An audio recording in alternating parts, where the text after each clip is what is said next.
If you look at all that we've done in education over the last 3 years, 4 years, it's been huge. This session, there are things no one's even noticed that are done that are going to be really significant, and so we're going to be highlighting a lot of those. I also want to thank Representatives Latvala and Cheney here in Pinellas County for being here. And then we have teachers from the Collegiate High School, Zanetta Robinson and Daniel Walsh.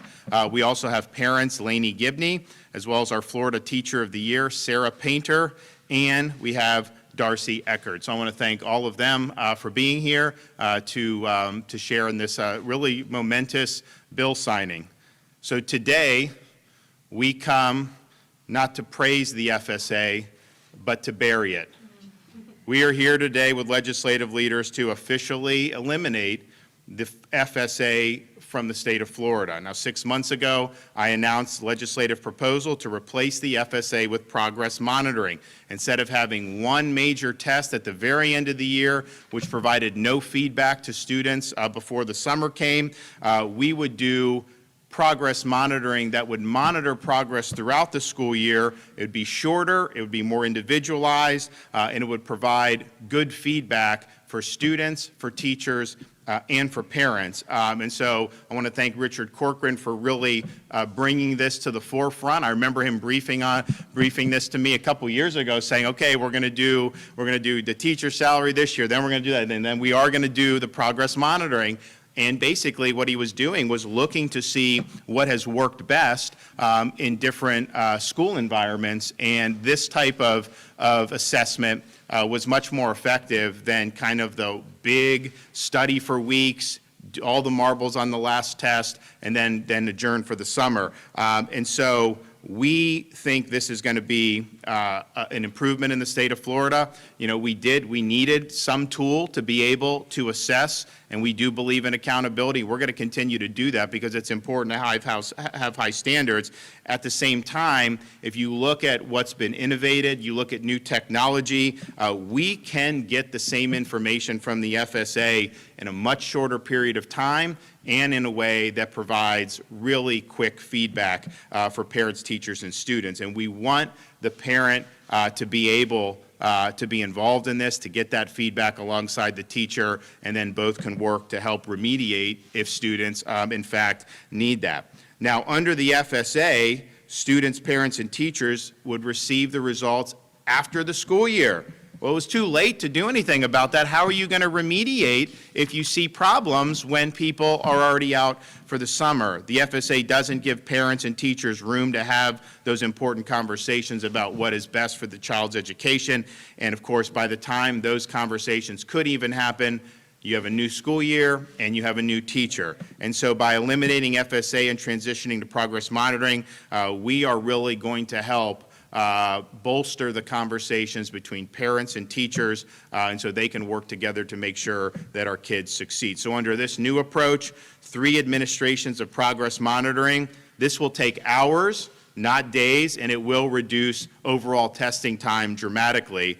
Now, by law, the fall and winter results must be provided to teachers within 1 week and parents within 2 weeks, which allows real-time intervention before it's too late.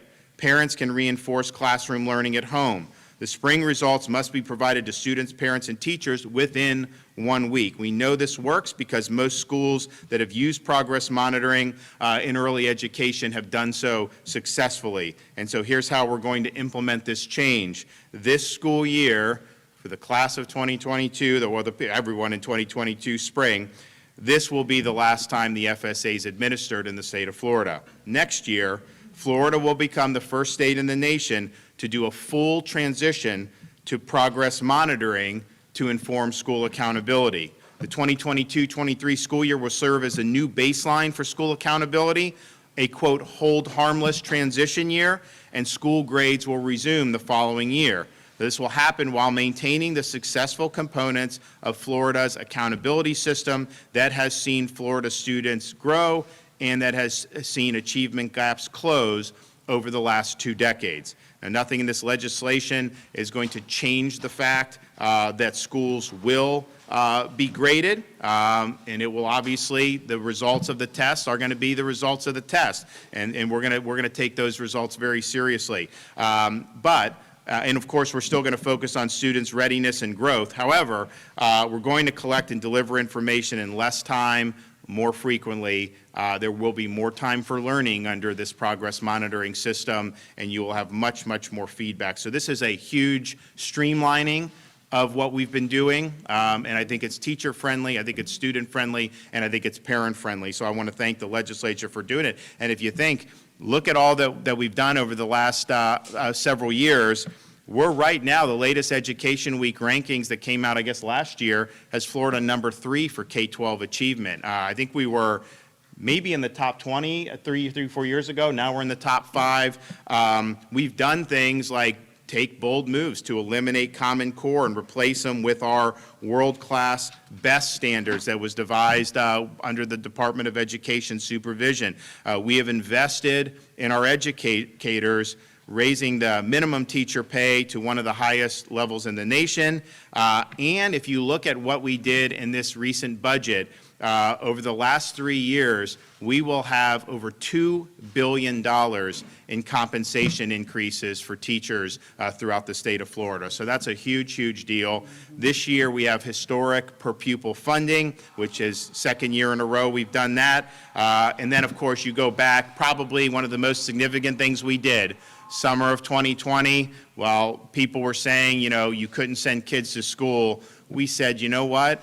These are not high-risk environments. We understand the data, but we also understand how disastrous it would be to lock these kids out of school. Every parent in Florida had a right to send their kid to school in person 5 days a week. And we had school districts across this country, teachers rise to the challenge when people were saying that we were doing the wrong thing. Well, now I think you look back a couple years later, the places that lock the kids out of school for a year, 18 months, they did immense damage to these students. And you know where that damage is focusing on? It's focusing on low and working class families. The wealthy students, families who were doing Zoom and part of the laptop class, they would bring in tutors, they'd send their kids to private schools. You actually had lockdown governors and local officials would lock down schools and then send their own kids in person to private schools. That is wrong. And so we made sure that all students in Florida had the opportunity to do that. We're much better off for it. And then we've also doubled down on early learning and early literacy. We're going to have some great announcements this year. We did a lot under the Speaker's leadership last year. And then we've put more of an emphasis on civics education than any other state in the country. We have more that we're going to be able to talk about after this legislative session, and we're going to continue doing that. So I'm just happy that we have so many people in the legislature, throughout our state that really understand how important education is. We've worked incredibly hard. We've been able to achieve an awful lot, and you know, this matters, and this matters big time, and it's going to matter not only now but far into the future.